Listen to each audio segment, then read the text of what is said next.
a look at some sample problems from section 7.1. You'll need to turn to page 351 in your textbook and we'll work on linear equations. Okay, number 1 asks which equations are linear equations in X?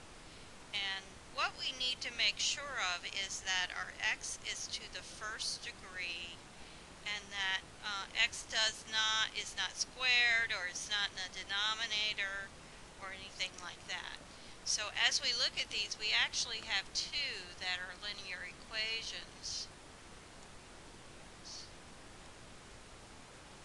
And those would be A and C. B is not because the X is squared, and D is not a linear equation because X is in the denominator. Let's move on to 5. If two solutions are equivalent, they have the same, we have blank blank. So I would tend to think solution, but since it's got two blanks, we're talking about solution set. Alright, number 7. Which expression is equivalent to, we have 0.06 times 10 minus x times 100. So what I'm going to do is I'm going to multiply 0.06 times 100. That gives me a 6.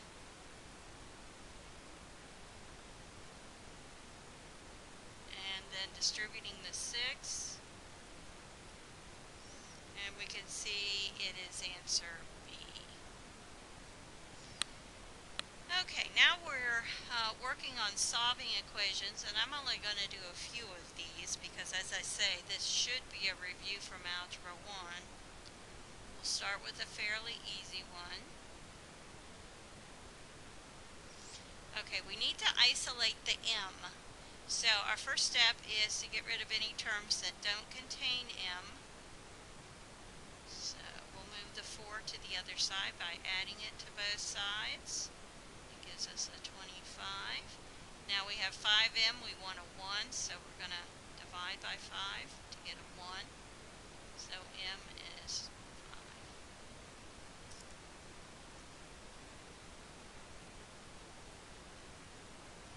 Okay, we'll skip down to 20.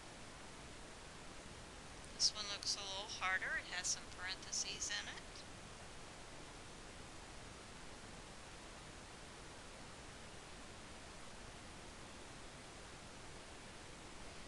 Okay, so the first thing we want to do is on the left side we want to distribute and then collect our like terms together.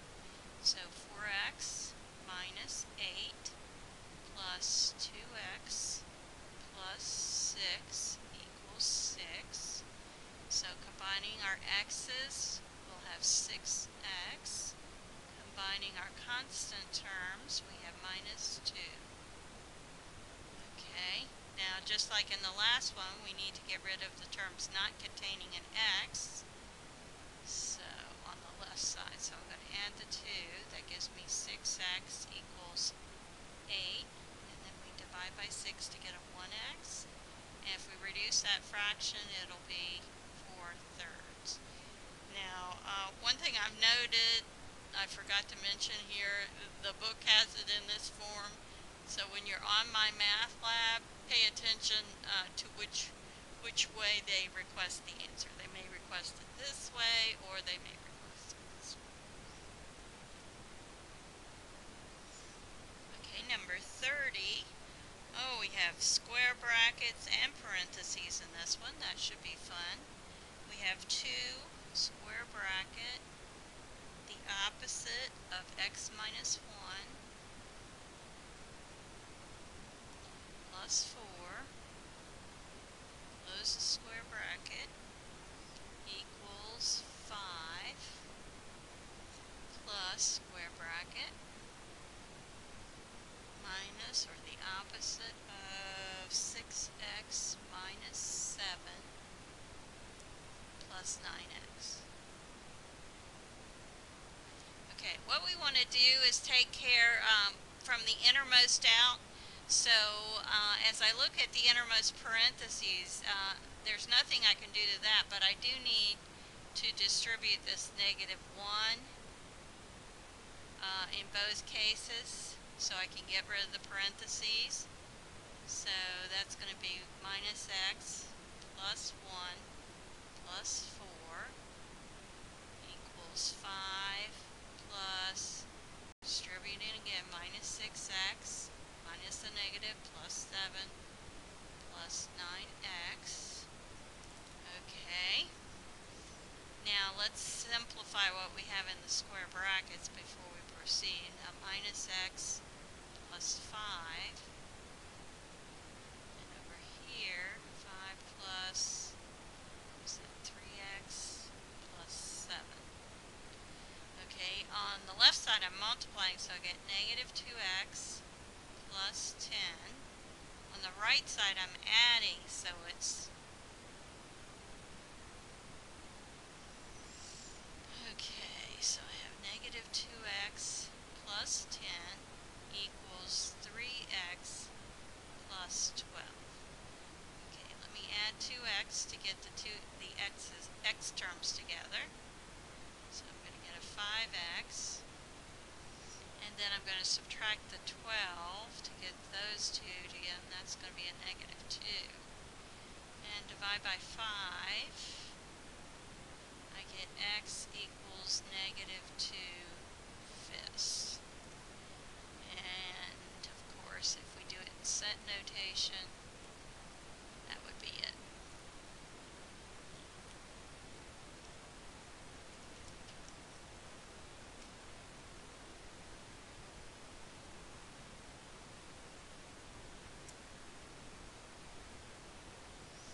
Okay, let's move on to a clean page, and this time we'll do number 40. This is a fractional equation. We have 2r minus 3 over 7 plus 3 over 7 equals r minus r. I like to put the minus on top because I can lose it otherwise, over 3. So remember, with fractional equations we want to find the lowest common denominator. 7 and 3 would be 21. So now I'm going to multiply 21 times each term on both sides.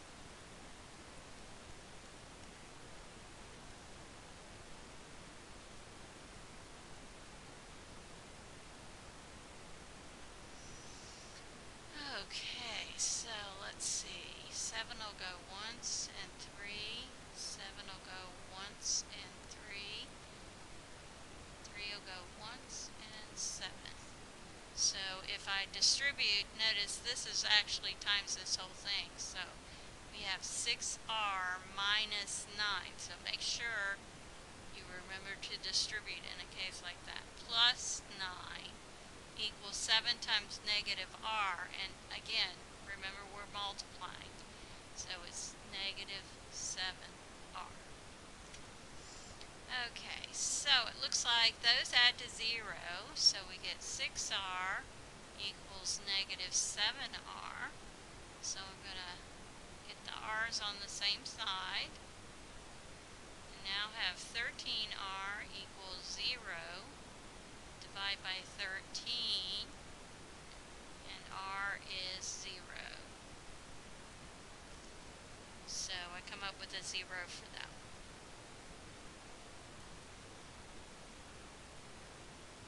Alright, number 50, it asks which equation is a conditional equation.